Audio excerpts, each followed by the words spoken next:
Do you yearn for travel that involves outdoor adventure and learning? I do. I also have a passion for all things farming and agriculture. I've traveled to exotic jungles to learn about growing chocolate. I even once owned my own organic vegetable and sunflower farm. And now I'm planning my journey back to agriculture. Agritourism, defined as travel that involves some type of agricultural experience. Agritourism is all about entertaining.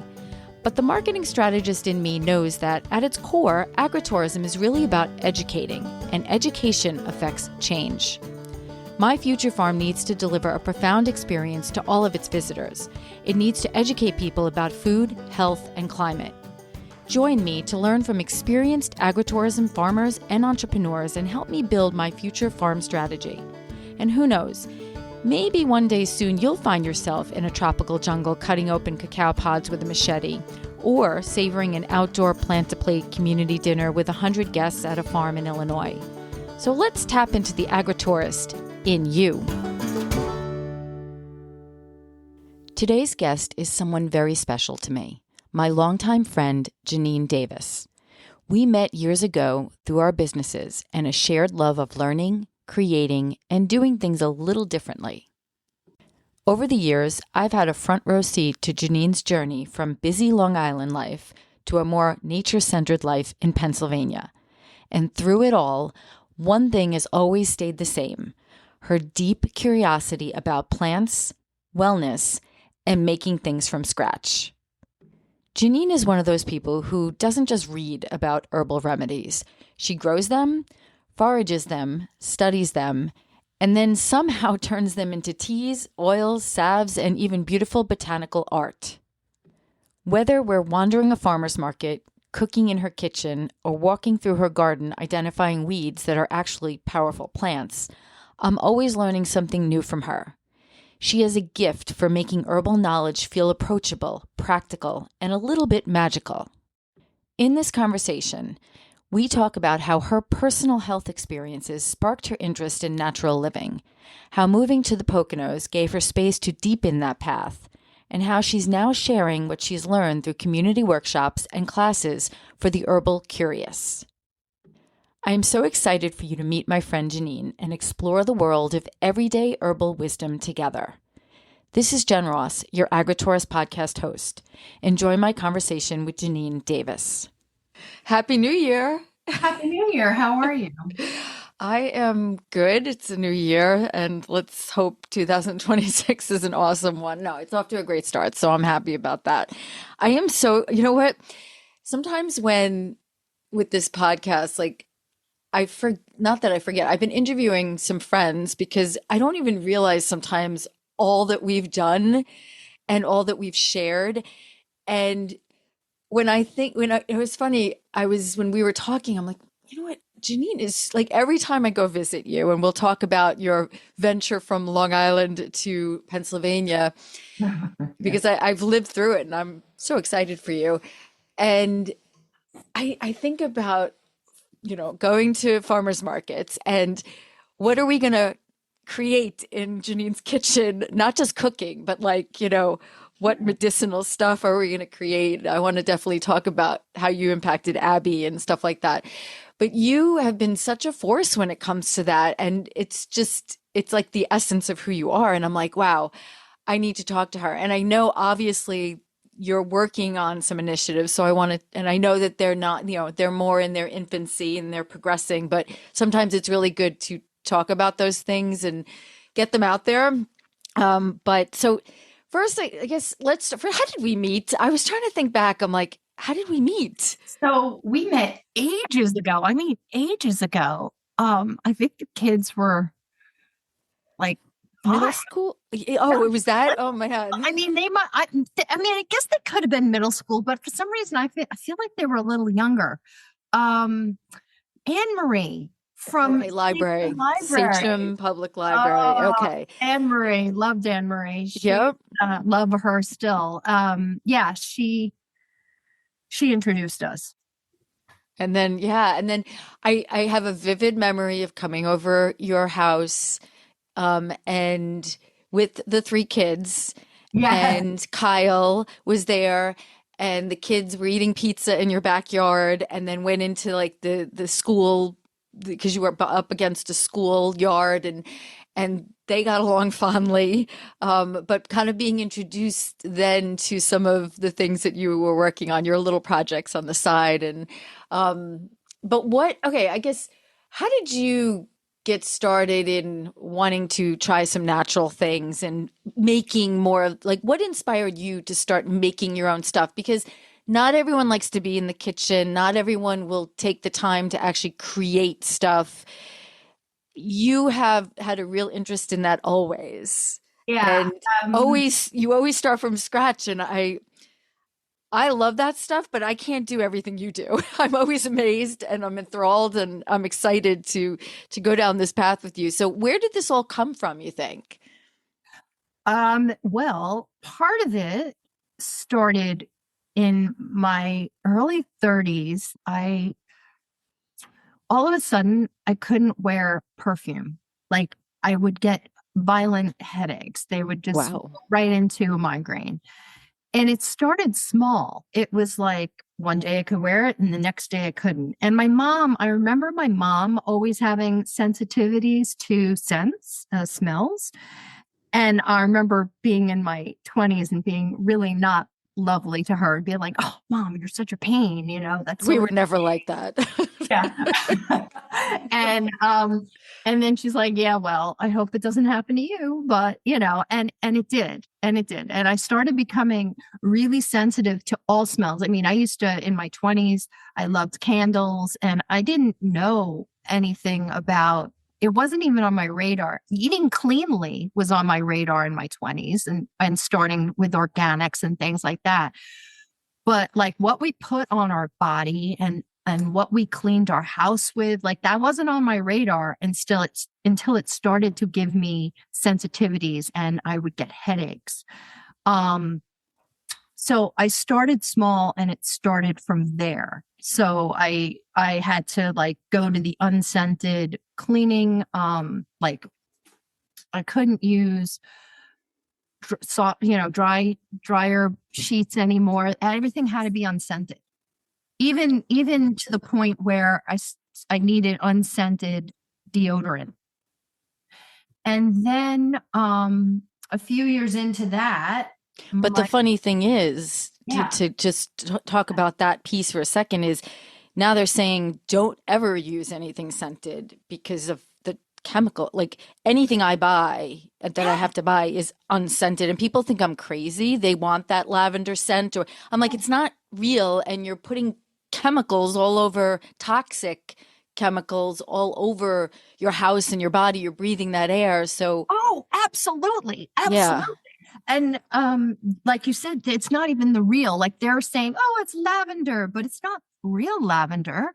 When anything on the back of anything that you read that you're purchasing for household cleaning or your body, if it says perfume, PARFUM sounds so fancy and like ooh, or fragrance, that is what do you what's the word proprietary. A proprietary Yes, a proprietary blend, kind of like, blend that is secret to the company and it's many many many chemicals. It's not and they don't have to disclose they any don't of that. disclose no because it's proprietary. And also if it was natural then they would have said like the essential oil. And then even so then I got into essential oils and then I found out that there were companies like on the front end I just thought, oh, I'll buy whatever was at Whole Foods. And then as I started to do deeper dives, anything in the box stores, even Whole Foods, those were not necessarily natural essential oils. They were adulterated. And so you really need to know the company you're buying that from. So that was like, you can go into this rabbit hole and it gets, as things get popular, then the bigger companies want in on it. And then it becomes, they're diluting or adulterating or, making it less natural because they Yep. want more money. Yep. So Yep. that's, yeah. But So yeah, so then you're having these challenges. So what was your first step? So you how did you start educating yourself and kind of taking that dive into creating things for yourself? I was trying to figure out who was the first person I read that put me into that whole like that rabbit hole Yes. of, you know, and I think it was Chris Carr with her Sexy Crazy Cancer book. My sister-in-law Ah, had gotten breast cancer and she's fine, thankfully, and it's years and years good. ago, but she had the book in her house and I read it. And that's when it like a light bulb went on and I started following her. And then she was introducing you to people she followed and a more natural ways of doing things. And then I started following Mountain Rose Herbs, which is a wonderful natural company on the West Coast that has not only essential oils, but herbs and they would give you recipes in their emails. And I kind of started there. And then when they would send out their journal, you'd read about these authors writing little articles in their yearly journal. And then I started following them. So Cammie McBride, I learned how to make really effective herbal oils from her. She's wonderful. I took one of her classes and I follow her. She's a fabulous person. Another one is Rosalie de la Four. I may be ruining her last name. She has a wonderful We'll French. put a link, don't worry. Yeah. But I'm also taking one of her classes on colds. I just started, learning from different herbalists. Like Seven Song is on the over here in on the New York side of me up in Ithaca, and he is really an interesting person. He comes from Long Island initially Yeah. or originally, and he's a great wealth of information. And I met local herbalists here as I've been doing, learning and going to events and conferences. I'm definitely involved with more people, following more people over the past, I'd say 25 years. So you were you born on Long and raised on you okay. So you grew up on Long Island Mhm. and most of your career has been in graphic design and you have your own company. Um, and then you tell us just about the transition to Pennsylvania a little bit because it kind of embodies everything and has also allowed you to kind of pursue some of this a little bit more and be in nature a bit more than on the islands. So, Yes. Well, you're out in Suffolk, so you have more nature than I did. although not as much anymore, but it's Yeah, more than central Nassau County. My little 60 by 100 plot. But I was growing some neat plants on my Long Island backyard. But and um garlic. I remember a garlic oh yeah. picture. Yes. Yes, garlic for sure. But um we've been coming up to the Poconos for about 20 years because my brother had a second home up here. And so it started there where I fell in love with this area. I would come up seasonally for a long weekend with my family. And what attracted you? What were you in love with? Um, just the space, the quiet, the stars. You can see more stars up here. Yeah, the air. I know when I go there, there's just a calmness in the air that is not existent down here Yes, and unless you're in the middle of the woods or by the water. right, and it is slower. And I was raised on the island. I went to college in the city. I was a commuter. I mean, I really vibed with that. You embodied the lifestyle. I was into that frenetic pace. I was, I could make my train on the Long Island Railroad. I had that down until I didn't right? It was working until it didn't. And then I had this idea of having a second home up here because I wanted to get away. I found that I just kept wanting to get away more and more from the energy of the island. The island's wonderful. Look, I have lots of friends there, still have family there. It is but the energy just started to be too much for me. I don't know.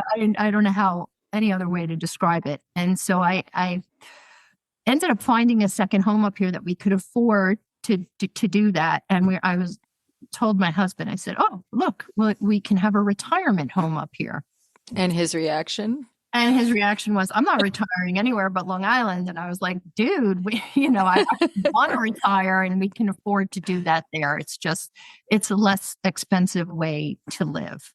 I did initially, he was kicking and screaming, and he loves it more than I do, if that's even possible now.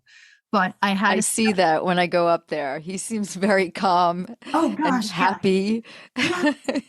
Yes, he is. And my son too, and he loves it. Yep.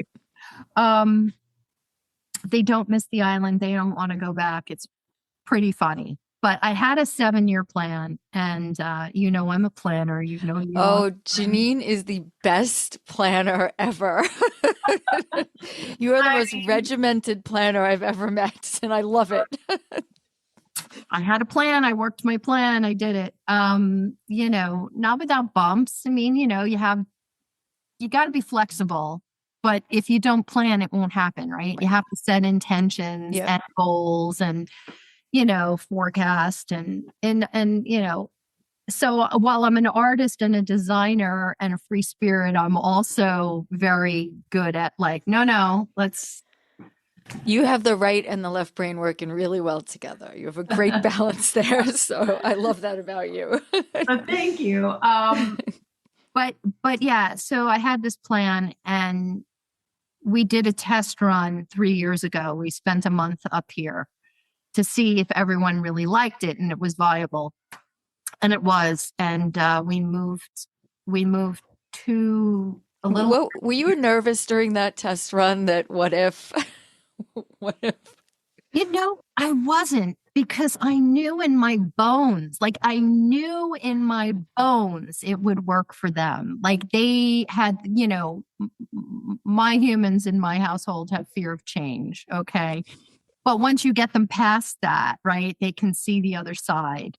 So I always knew when Scott would come up here, he'd just breathe. He'd go, I'm putting my Pennsylvania hat on. And he'd, be able to slow down and relax. And he always felt good up here. I just knew he needed a month up here to see that it really wasn't as bad as he thought. Because, we are in a rural area. You're not running to 7-Eleven 5 minutes away, and that's like walking, right? Nothing's 5 minutes away from here. So I think was their biggest fear. And you're on, just for people you're on the Delaware, like right by the Delaware River on the Pennsylvania side, like across the river is New York. Yeah, cool. Yeah.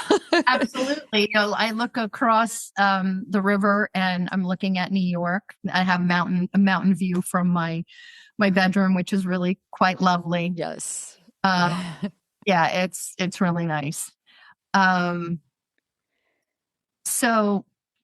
So you got them to go, that trial run worked. It did work. And then we put a plan together. And of course, my husband was still saying to our friends, I don't know why she's talking about us moving. And I would laugh. I'm like, we have 12 months. This is what we're doing. This is how it's going to work.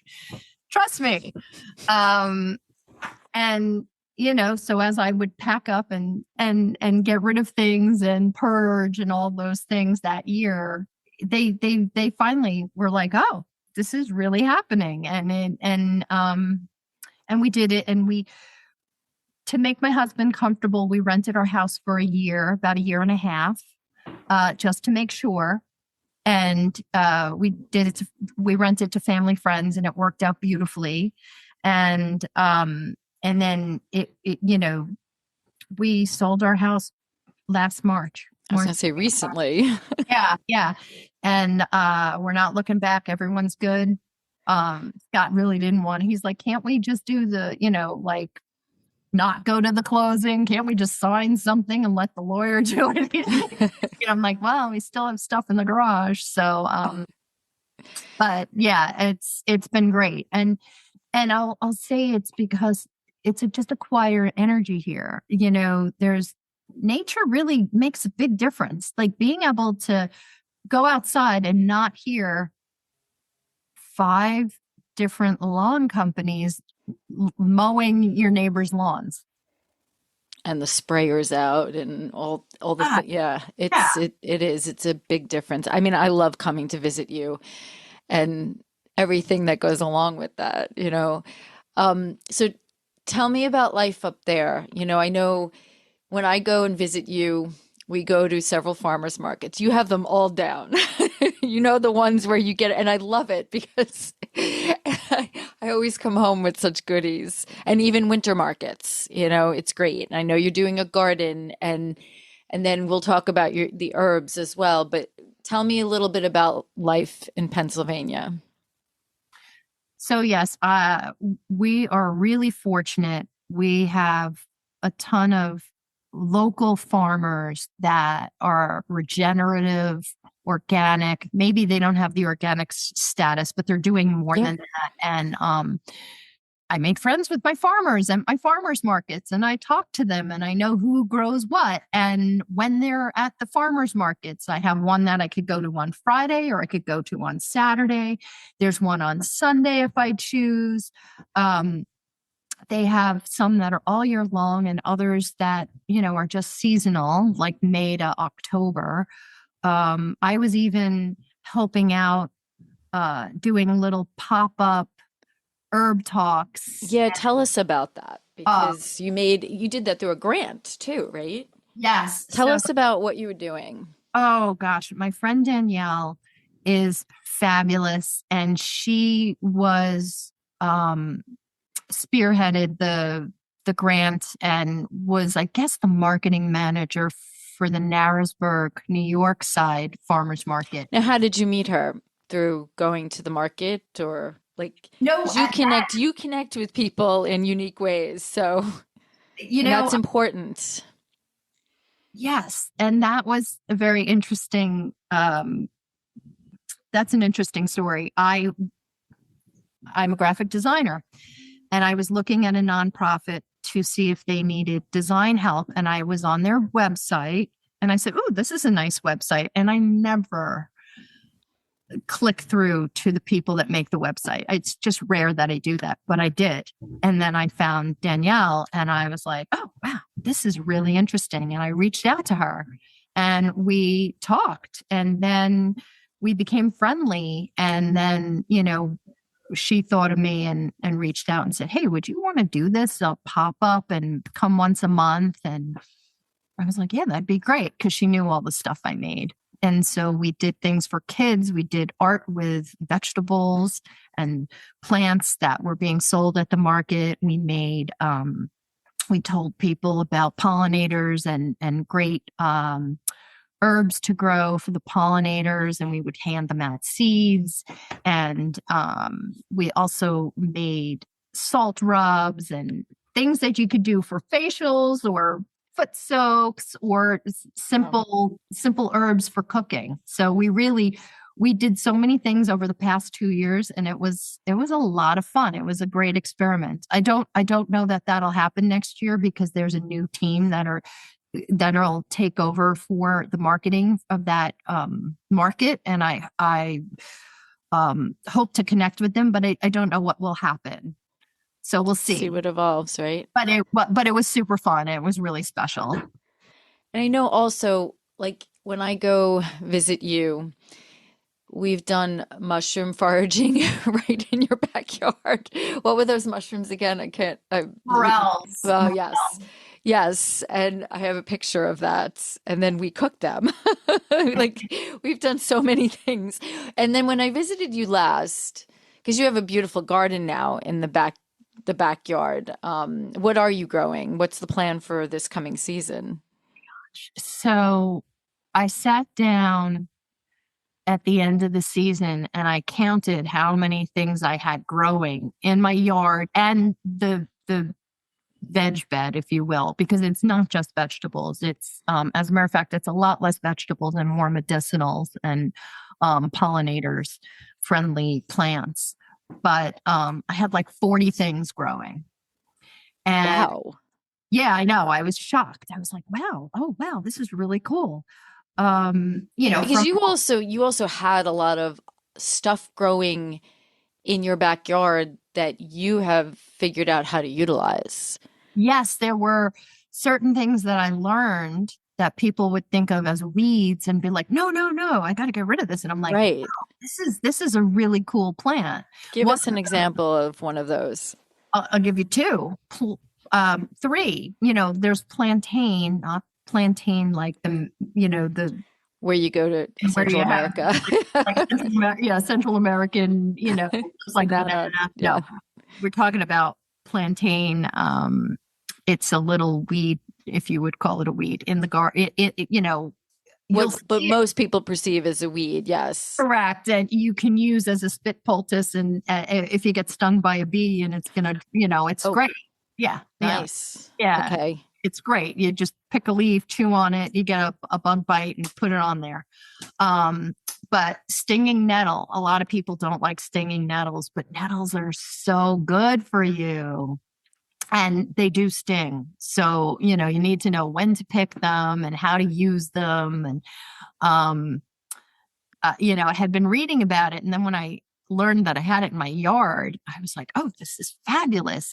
I still am wary of picking it. I want to learn better how to pick it. I've bought it from local herbiaries and also from Mountain Rose Herbs, but I make a nettle tea all the time. But I want to use my own now. Right. That's the goal. Um, Another plant that people don't think of is mullein, and I don't know that it's on Long Island so much. I think It more is. by you, but it wasn't by me in Central Nassau. It's never been. Honestly, I had not seen it until a few years ago as abundant.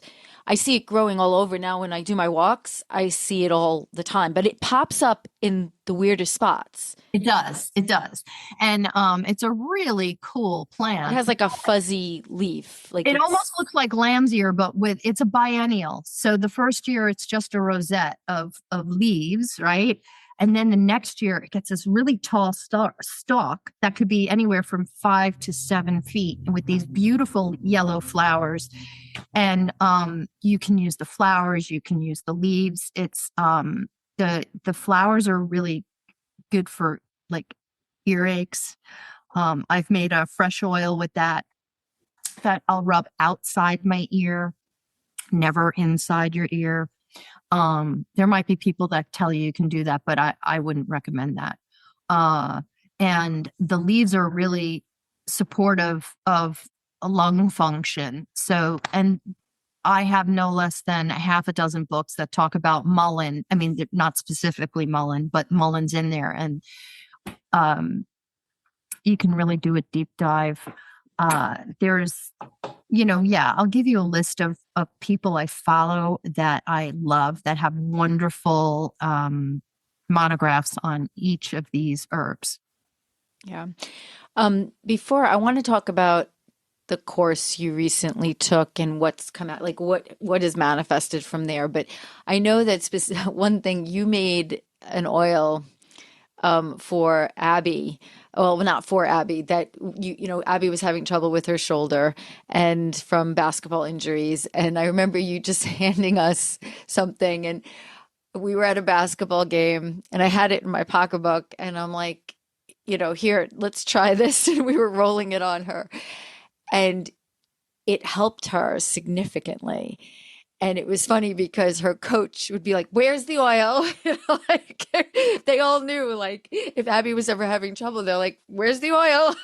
And they would be rubbing it on her.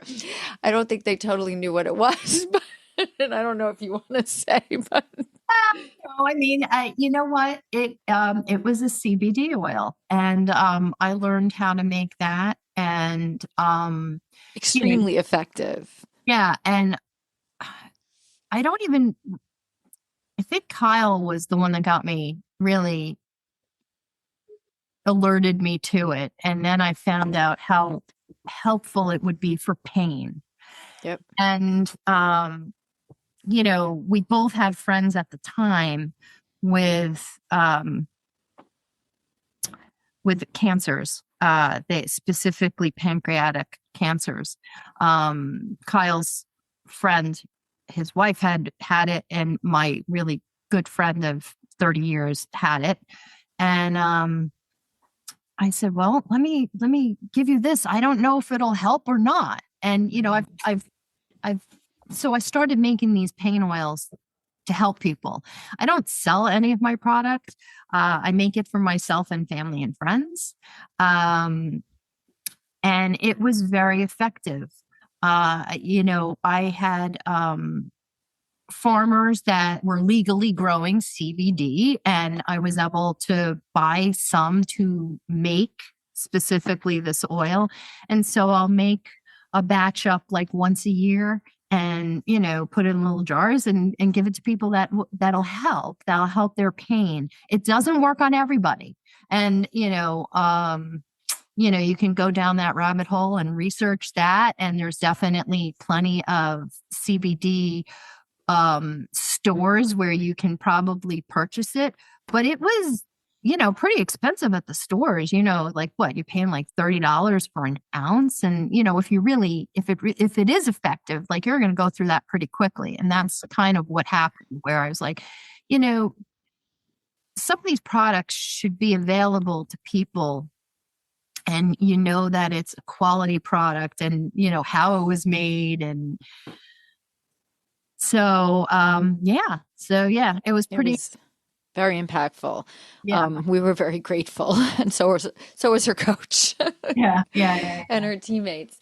So you took a course. What is it now? How long ago you took? About a year ago. It's called Ditch the Drugstore. And that was with Heidi Villages. Again, I might be killing her last name. I love her and her that course. And I took it wasn't just Ditch the Drugstore. They had like an add-on where you could get like a certification. The thing is that in the States, herbalist certifications don't really mean anything. But it made me feel good because I had to take all these tests, right? And really, it helped me learn it in a way that stuck for me, right? Right. And, I learned about different plants. I don't want to be a clinician. I'm never going to do that, but I wanted to just know for my own self, like, isn't it nice to know that you could, if you have a cough, you don't have to run to the drugstore for Robitussin. You can go just chop up a red onion, put it in some honey, and get that syrup off it, and it can help. And just learning about, the herbalist way is, yes, you can say, oh, I have a cough. What can I take? And you're trying to get rid of something, right? That is very much the Western way of medicine thinking. But we're more like, no, why is there a cough? And what can we do to maybe, what is the bottom line? Why is that happening? If it's just a cold, you want to help feel better, but we also want to support our immune systems. Yep. We want, it's not about stopping the cough. It's more about supporting the cough and making you feel better, but while letting your immune system do what it needs to do. Okay. So you took this course. Yes. And what did that inspire? What else did that inspire? Because I know you've been brewing something, and I don't even know some of those details about, and what you want to talk about. So what's been going on, and what are you thinking for going forward? What are some of the thoughts? Well, I have met with a couple of nonprofits locally here that have programming. They're environmental nonprofits. and they have made me part of their programming. For example, I'm going to do a class Saturday the 17th and Sunday the 18th because it's sold out. That's awesome. And at the Lackawanna Sanctuary in Pennsylvania. And where I'm going to bring and make two teas. We're going to make a thyme tea and we're going to make a ginger tea. And so people can know that you can have simple things that are in the cupboard, everyone has thyme, right? Like who doesn't have thyme as a spice in their cupboard? Like you can make, you can take that out, make a cup of tea. It's, there's some really great qualities about that herb that will support your cold, right? Help you get through it and maybe move through it quicker. And then I'm gonna show everybody how to make that red onion and honey concoction. That's interesting. Yeah. And then what's neat? What is it about the red onion?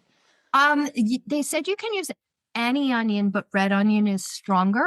Yeah, definitely potent.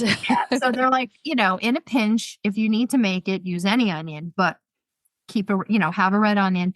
I have to refer back to my notes, but what I do know is that when you finally dice up that onion and you just cover it with the honey, you can let it sit out on the counter for an hour or two, and you're going to see this liquid form on the top.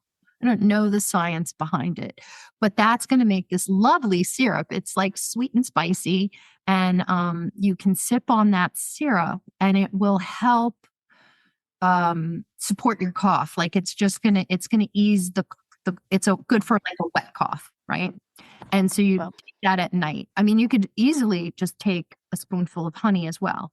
Now, if you make the syrup, you're not keeping it out on the counter, but you would for the first 2 or 3 hours just so you can quickly get the liquid on top. But then you throw it in the fridge, covered in a jar, right? And it'll keep forming, and you can keep spooning it off the top. And it'll last up to 2 weeks. And what I did when I made it the one time, I definitely, my biggest thing for herbs is label, label, label.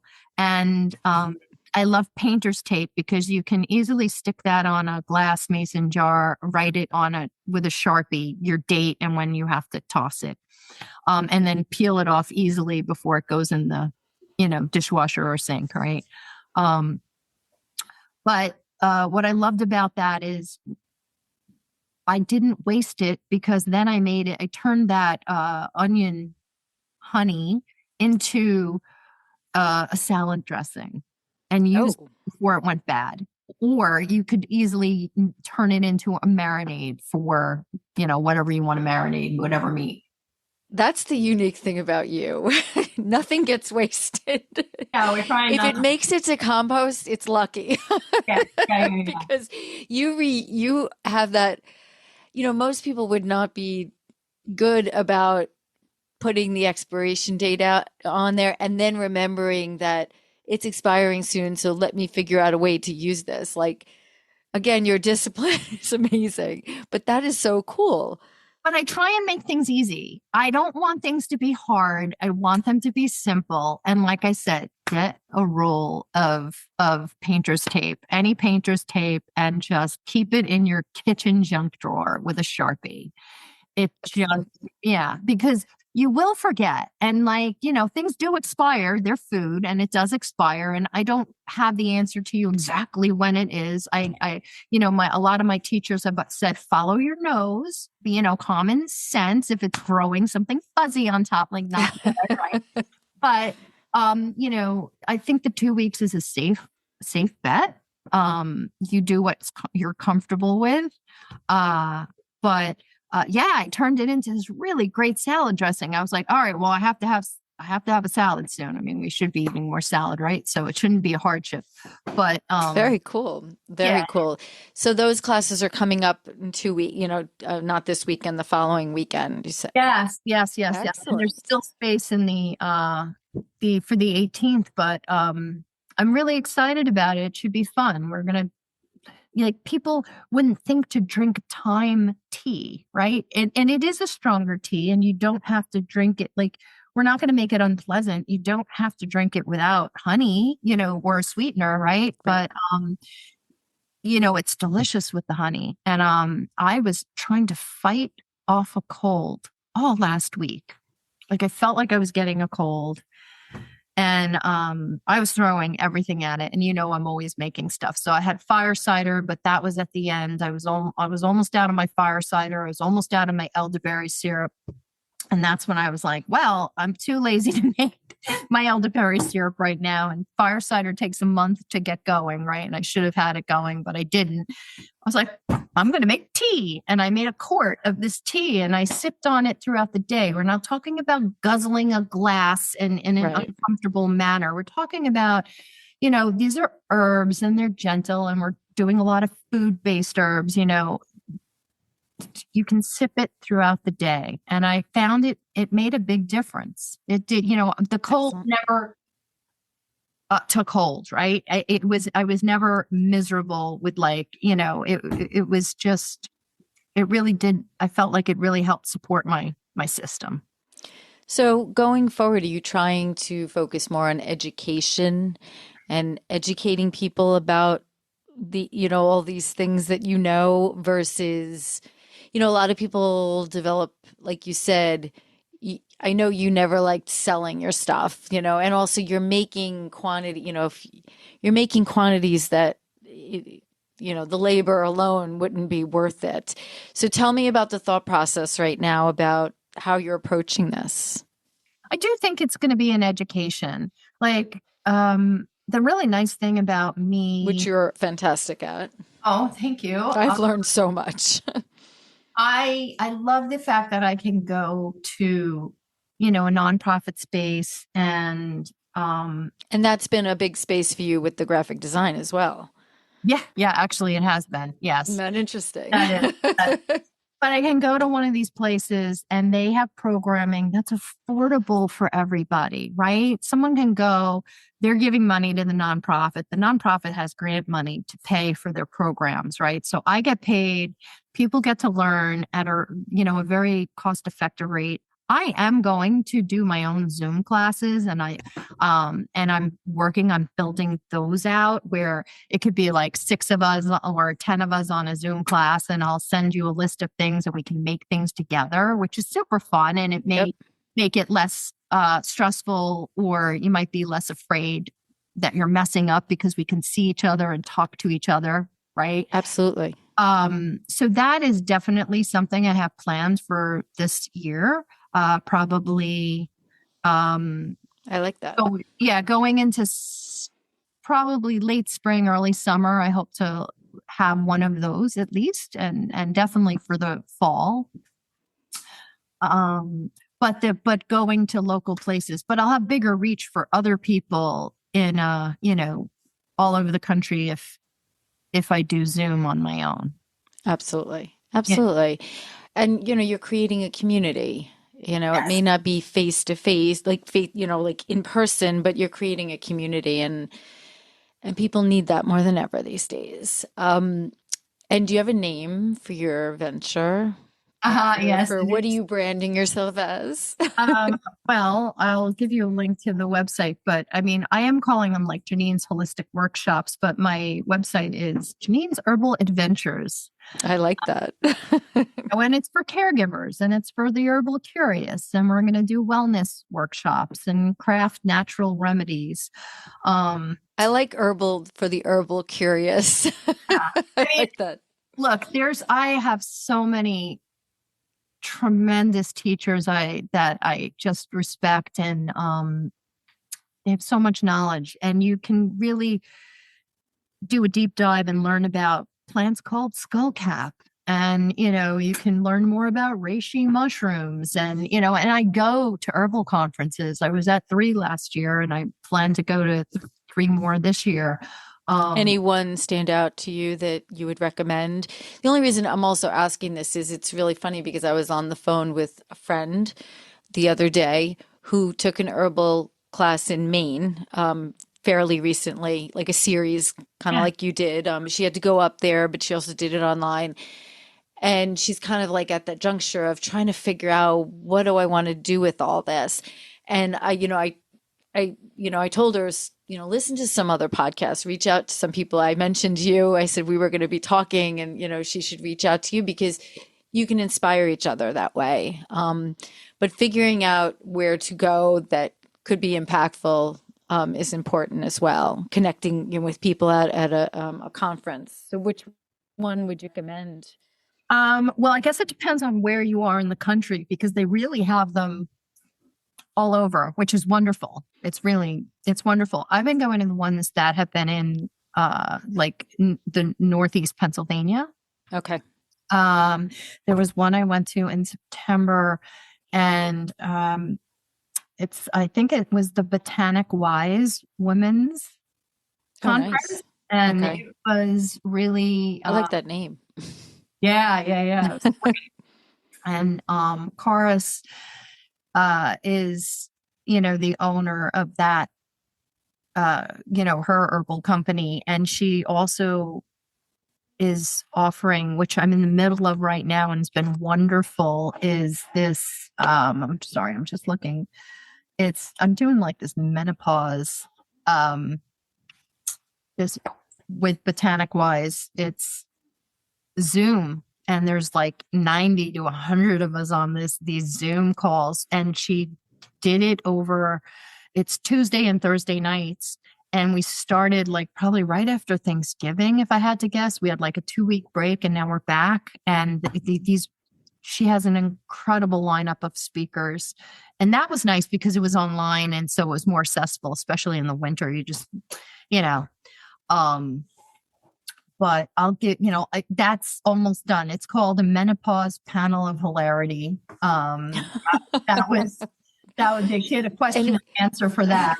And then anything that you learned from that you want, anything like that piqued your interest more than normal, that you might want to share from that one? Because I'm sure there's an audience out there that is willing. Yeah. I mean, gosh, there were so many great classes and I haven't done all of them and they were, recorded. So I have to go back and see a couple of them. But for example, tonight's class is specifically, it's called Stronger Than Ever, Building Bone Health After Menopause, right? So I'm really excited about that class. I'm interested in that. And there were people that were talking about if people have hair loss or, like some of the obvious things, but then less obvious. Excuse me. I'll get you a link. Excellent.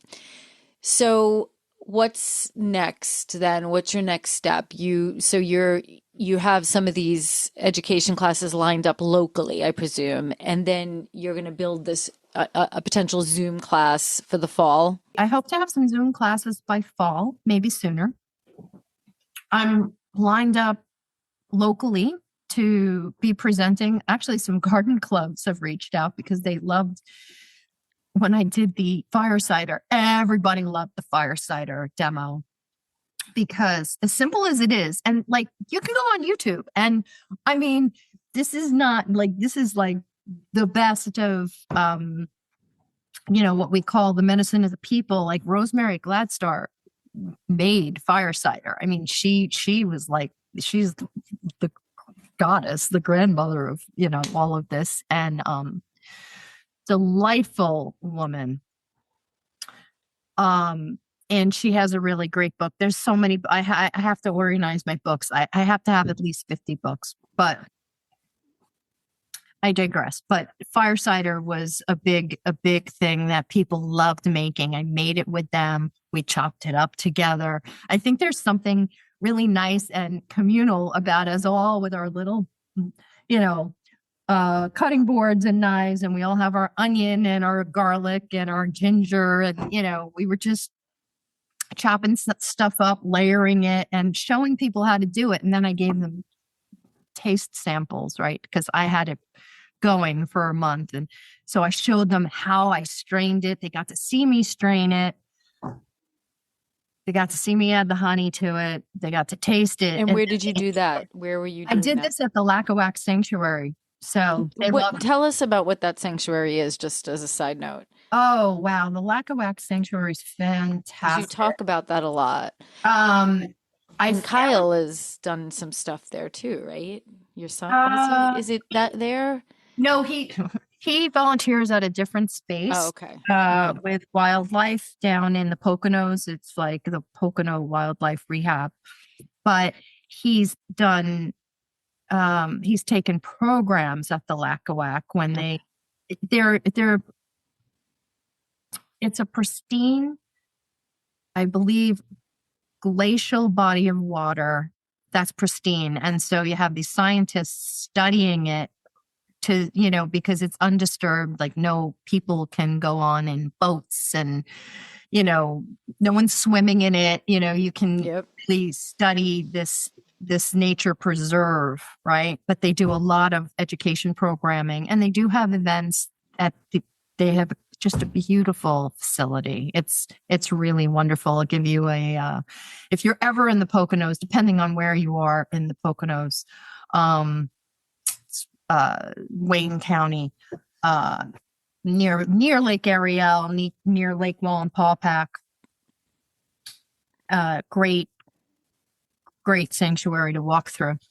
Excellent. Yeah, you've told me about that a lot. Can you give me, to kind of sum this up in a way, an herbal remedy or something that you've uncovered outside of the things we talked about that's really helped you or your family or someone, something that you didn't know about that you're using or you've used, and also something with food, because I know you you take everything, and when I come out there, we make the greatest recipes. Just Oh, something, thanks. two simple things that stand out to you. If someone was like, you know, what comes to your mind? What popped into your mind right away when I said that? Well, in the beginning, it was simply making lip balms, right? Yes, so that's right. I have a bunch of your lip Yes. balms. So it was just like, I oh, love lip that. balm. I made lip balms and I made And why did you make lip balms? Because what's well, wrong with lip balms that are out there? I mean, I think there are good lip balms out there. There are, but I like making things like, I'm a maker and I love making things. So I just thought it would be fun, right? But then I started to find, some of the lip balms out there, they have like that rebound effect. So I was obsessed with making the perfect lip balm. By the way, haven't completely figured that out, but I still am testing lip balms. But what I did make, I started buying natural deodorant. If you told me I was going to do that, 10 years ago, I would have said, no way. I'm just like, I'm okay using the regular antiperspirants out there until I wasn't. And I was buying a natural one, but it was like $15. And we're talking like 10 years ago. And then to have it shipped, it was another $5. So I was spending $20 on deodorant. I was like, this is ridiculous. I looked Yeah. at the ingredient list and I was like, I can make this. And so I did. And took some experiments. And I found that even when I was buying theirs, there was too much um, baking soda in it. Baking soda is good in a deodorant, but it can give you a rash. Just because something's natural doesn't mean you won't have a skin reaction. Like Right. No, FYI. I know that. Yep. And so I played with that recipe and tweaked that recipe for years. And now I have something that works really effectively for me. My friend was into the idea because my deodorants are one that it's like a cream. You take like a pea size amount and you rub it under your arm. Okay. So some people are not going to like that. They want a stick. They're not going to be happy with anything but a stick. And I can't help you with that, but I make a cream and, I love that recipe. And it started with me also doing a deep dive on YouTube and looking at different people's recipes. And I had a base recipe and I tried that and I was like, nope, that doesn't work. And then I tweaked it and I was like, oh, this is a little better. But after using it a couple of weeks, I was like, nope, this doesn't work. And I just can't. But I think if you're making something and you can follow YouTube and you can look at different people and see what they're making, make a small batch, try it, test it, and then take really good notes. Like have a notebook. I'm not kidding you, because you will not remember. And you will not remember. I've done that and kicked myself for it. No. You gotta take notes. But I really liked making my my own deodorant. And I never thought that would be a thing, but I do. I do. I love it. My friend loves it. She, when I'm making a batch, I always make her a batch. That's something I am doing. I'm cost sharing. I'm like, oh, well, this is how much it costs us to make a batch. Let's split it. I got to go buy product, Right. lots and lots of product. And it's not free, like stuff costs money. And, that's the other thing. When I started making stuff, it was like, I could afford to buy a really good quality base product. And if people sell it and they need to make money, they're going to cut costs and they may buy it from a less ethical company, right? Yeah. You might be like, oh, this is fine. But I'm like, no, I really want my stuff to be the best I can afford. That does, so for my natural body care stuff, I'm pretty particular. You can make it with less expensive ingredients, so it's accessible for everybody. And I'm all about accessibility, and you can do what you can afford, and that's wonderful. But if I'm making it for myself, and I just spend less money in other places, right? So I can do certain things the way I want. And what about a food? Listen, garlic is your friend, people. Garlic is your friend. Mina. Really, gosh, I use garlic in everything. Yeah. Gonna keep you healthy. Any recipes that I know you also buy from a bean company. I love Rancho Gordo. Okay, that's it. Yeah, I was like, I couldn't remember the name. It was funny because I used them the other day. But we've made a ton of bean recipes when I'm up there, and yeah, they have some pretty good beans. Your beans are amazing, and you'd go, oh, what's the difference? But like I found that if you buy some of the dried beans at the food store, right? Everyone's like, you've got to soak them the night before, because maybe the beans were not an heirloom variety, or maybe they've been sitting in a warehouse for a long time. I don't know how long. And then they sit on the store shelf for how long? I don't know.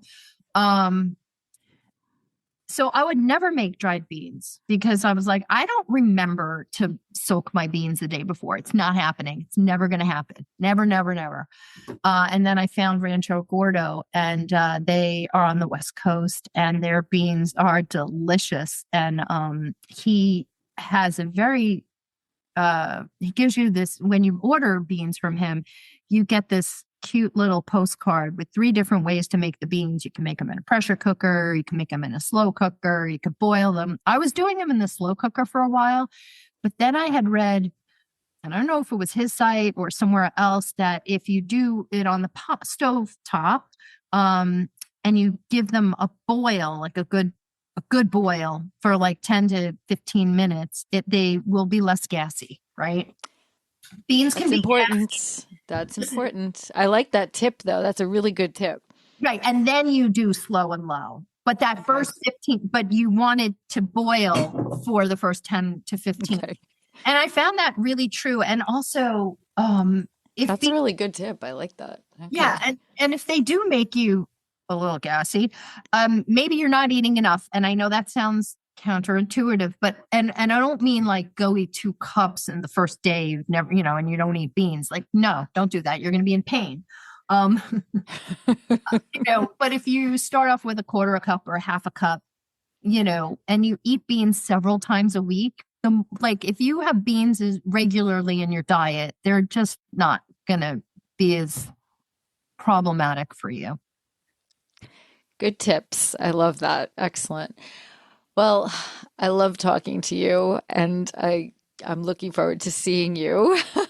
And it's always a culinary, herbal, and outdoor adventure associated with it. Oh, I do have to say, I would be really upset if I didn't throw in here that I'm doing herbal art. I love art.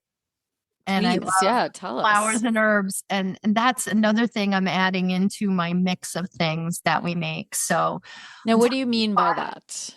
How do you defining that? I made these really cool, and this I learned from another wonderful teacher when I was at the botanical, the Wise Woman conference back in September. She taught us how to do these tin can. We rolled paper and plant material and we boiled it, and it was just this fun experiment. And it's just pure joy. Like, you didn't know what was going to turn out, and it was just a fun experiment. And so I've been doing more things with flowers and plants, and it could be leaves, and maybe I had done it the year before, not in that class. I was hammering flowers on fabric and making like napkins, right? And then I took a class locally because it's such an artsy community up here. There's all these different artists doing different things. And one of my friends has a press. And so we were ink pressing plants. You would, cool. You would like cover them in ink and then roll it through a press. Yeah. And so that was another thing. I'm not offering what my friends offer, but I'm going to be doing some different botanical art classes where we're just making things for fun. Nice. Yeah. Excellent. So you're definitely appealing to the herbal curious population out there. And there's a lot of us out there. So I love it. I love it, Jeanine. Thank you for talking to me today and kind of going through the last several years. It's been a long time of adventures. So it's exciting to be able to talk about that. And it's exciting to see how things have evolved for you. All that you've talked about is kind of like happening, and that's exciting. That's really exciting. It is exciting. Thank you so much for having me. I love, talking with you and hanging out with you. I can't wait to see you again. And thanks for this. I hope if anyone's curious, man, there's so much to explore. But if you can just dip your toe in. That's what's nice about it. Yeah, learn something simple. Yep. It doesn't have to be like, you don't have to go whole hog. You can just make it a simple tea. Yep. Exactly. And that's what you've taught me. Like, it just, there's certain things I know. There's a lot I don't know. And I'm not taking the class, but I like just learning bits and pieces that help in the journey and, help when there's a bee sting or whatever's going on. Really simple things. You don't have to, not everyone's going to want to be an herbalist. That's okay. But isn't it nice to know there's some really simple things that you can do? And I think that's where my space is. It's like, I want to just say, hey, no, you can do this with time, or, oh no, I can positively identify this very simple plant that's probably in your backyard right now and it will help, Exactly. Yeah. Exactly. Awesome. Well, I'll definitely put up the link to your website. It's live, I presume. Oh, yeah, definitely. Okay. Excellent. I figured that. I hope our AgriTourist podcast prompts you to think more about where your food comes from, whether it be your vegetables, fruits, meats, and even those sweet treats. Don't forget to subscribe and share this podcast with someone you think may truly benefit from or be inspired by it. Visit us at agra-tourist.com. Until next time.